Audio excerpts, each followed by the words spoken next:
तो जो भी यूपी पुलिस कांस्टेबल 2026 की वर्दी पहनने का सपना देख रहे हैं, ये ब्रीफिंग उनके लिए है। अगले कुछ मिनटों में हम उस मास्टर ब्लूप्रिंट को डिकोड करने वाले हैं, जो सिर्फ एग्जाम पास करने के लिए नहीं, बल्कि फाइनल मेरिट लिस्ट में अपनी जगह पक्की करने के लिए बनाया गया है। चलिए शुरुआत करते हैं इस एक लाइन से, जो पूरी तैयारी का निचोड़ है। सच कहूँ तो इसका मतलब बहुत सीधा है। लक्ष्य ज्ञानी बनना नहीं है, लक्ष्य है उस सिलेक्शन प्रोसेस को क्रैक करना, जिसके हर एक पड़ाव को पार करने की एक अलग रणनीति होती है। इसे सिर्फ एक और एग्जाम मत समझिए, नहीं, ये एक मिशन है, कांस्टेबल 2026 मिशन। और किसी भी मिशन को पूरा करने के लिए एक सटीक, एक दमदार स्ट्रैटेजी की जरूरत होती है। तो चलिए इस मिशन के रूल्स और इसके सबसे बड़े टारगेट्स को समझते हैं। तो ये है हमारा बैटल ग्राउंड। 150 सवाल, 300 नंबर और घड़ी पर सिर्फ 120 मिनट। सबसे बड़ा सवाल यही है कि इतने कम टाइम में मैक्सिमम स्कोर करके जीत कैसे हासिल होगी। ये पूरा प्लान बस इसी एक सवाल का जवाब है। देखिए, किसी भी मिशन पर जाने से पहले उसके नियम और कायदे जानना सबसे जरूरी है ना। दुश्मन पर हमला करने से पहले हमें ये तो पता होना चाहिए कि खेल का मैदान कैसा है। तो चलिए सबसे पहले इस एग्जाम के स्ट्रक्चर को, इसके ढांचे को समझते हैं। स्क्रीन पर देखिए, साफ साफ 4 सब्जेक्ट्स हैं, general knowledge, general Hindi, maths और रीजनिंग। लेकिन सबसे बड़ी और सबसे काम की बात क्या है? कोई नेगेटिव मार्किंग नहीं है। इसका मतलब क्या हुआ? इसका सीधा मतलब है कि हर एक सवाल को अटेम्प्ट करना ही समझदारी है, कोई भी सवाल छोड़ना नहीं है। ये जो नंबर दिख रहा है ना, इसे अपने दिमाग में एकदम बैठा लीजिए। ये वो सेफ स्कोर है जो फाइनल मेरिट लिस्ट में सिलेक्शन के दरवाजे खोलता है। हमारा टारगेट सिर्फ कट ऑफ क्लियर करना नहीं, बल्कि इस मैजिक नंबर को पार करना है। अच्छा, तो उस मैजिक नंबर तक पहुंचने का रास्ता क्या है? जवाब है ये 3 पिलर ब्लूप्रिंट। ये वो 3 मजबूत खंबे हैं जिन पर कामयाबी की पूरी इमारत टिकेगी। चलिए एक एक करके इन तीनों पिलर्स को क्रैक करते हैं। तो ये है वो 3 पिलर।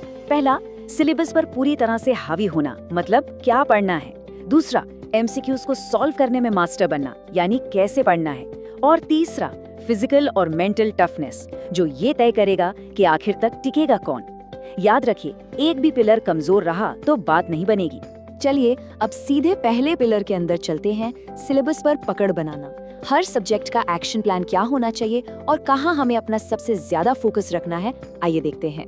देखो, जनरल नॉलेज तो एक समंदर की तरह है, पर हमें स्मार्ट वर्क करना है। हमें पूरा समंदर नहीं पीना, हमें सिर्फ मोती निकालने हैं। और वो मोती है मॉडर्न हिस्ट्री, संविधान के बेसिक्स, इंडिया और खासकर यूपी के ज्योग्राफी, 6ठी से 10वीं क्लास तक की साइंस और पिछले 12 से 15 महीने के करंट अफेयर्स। बस सबसे ज्यादा सवाल यहीं से बनते हैं। हिंदी एक बहुत स्कोरिंग सब्जेक्ट है, मतलब ये नंबर दिलाने वाला सब्जेक्ट है, लेकिन छोटी छोटी गलतियां बहुत भारी पड़ती हैं। तो संधि, समास, उपसर्ग प्रत्यय, मुहावरे और वाक्य शुद्धि, इन टॉपिक्स पर एकदम कमांड हासिल कर लेनी है। यही वो टॉपिक्स हैं जो ओवरऑल स्कोर को जबरदस्त बूस्ट देंगे। अब बात मैथ्स की। कुछ टॉपिक्स ऐसे हैं जो एग्जामिनर के फेवरेट होते हैं, जो बार बार पूछे जाते हैं, जैसे कि percentage, ratio, average, profit loss, time and work. ये वो कोर एरिया है जहां से सवाल आने ही आने हैं, तो इन पर पकड़ एकदम मजबूत कर लीजिए। और आखिर में आता है रीजनिंग, जो कि स्पीड और स्कोर दोनों को एक साथ बढ़ाने वाला गेम चेंजर है। Series, coding, decoding, blood relation, direction, इन टॉपिक्स की रोज प्रैक्टिस आपको कंपटीशन में बाकियों से कई कदम आगे ले जाएगी, ये पक्की बात है। इस चार्ट को जरा ध्यान से देखिए। ये हमारा मिनिमम टारगेट स्कोर कार्ड है। जीएस, हिंदी और रीजनिंग तीनों में 30 से ज्यादा सवाल सही करने हैं और मैथ्स में कम से कम 28 प्लस। अगर इतना कर लिया तो 220 प्लस का वो सेफ जोन दूर नहीं है। ठीक है, तो क्या पढ़ना है ये तो एकदम साफ हो गया। अब सवाल आता है कैसे पढ़ना है, और यहीं पर हमारा दूसरा और तीसरा पिलर काम आता है। तो चलिए अब इस 90 दिन के धांसू एक्शन प्लान पर नजर डालते हैं। इस 90 दिन के मिशन को हम 3 फेज में बांटेंगे। पहला फेज पहले 45 दिन का, जिसमें सिलेबस खत्म करके अपनी नींव मजबूत करनी है। दूसरा फेज अगले 30 दिन, जिसमें सिर्फ और सिर्फ प्रैक्टिस होगी पुराने पेपर्स और सेक्शनल टेस्ट से। और तीसरा और आखिरी फेज आखिरी 15 दिन, जो सिर्फ मॉक टेस्ट और फाइनल रिवीजन के लिए रिजर्व्ड हैं। ये स्लाइड शायद इस पूरी ब्रीफिंग की सबसे कड़वी सच्चाई है। अगर रिटन एग्जाम में टॉप भी कर लिया, लेकिन फिजिकल टेस्ट में फेल हो गए, तो नतीजा क्या होगा?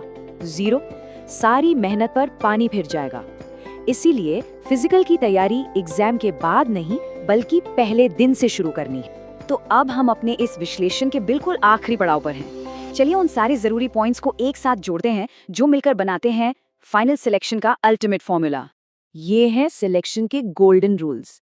पुराने पेपर ही आने वाले पेपर का अंदाजा देते हैं। नई किताबें पढ़ने से ज्यादा जरूरी है जो पढ़ा है उसे रिवाइज करना। ज्यादा से ज्यादा सवाल अटेम्प्ट करने हैं। फिजिकल एग्जाम के बाद नहीं, रोज करना है। और हाँ, मोटिवेशन से कहीं ज्यादा जरूरी है कंसिस्टेंसी, यानी रोज की मेहनत। और ये है वो फाइनल इक्वेशन, वो फॉर्मूला। एक मजबूत जनरल स्टडीज, स्कोर बढ़ाने वाली हिंदी, स्पीड के साथ मैथ्स और रीजनिंग, और इन सब के साथ रोजाना की फिजिकल तैयारी। इन सब को मिला दीजिए तो जवाब में मिलेगा कांस्टेबल 2026 में पक्का सिलेक्शन। तो ब्लूप्रिंट तैयार है, मिशन एकदम साफ है। अब सवाल सिर्फ एक है, क्या इस मिशन को पूरा करने का, इस ब्लूप्रिंट पर चलने का कमिटमेंट है? क्योंकि अंत में यही कमिटमेंट तय करेगा कि वर्दी किसे मिलेगी।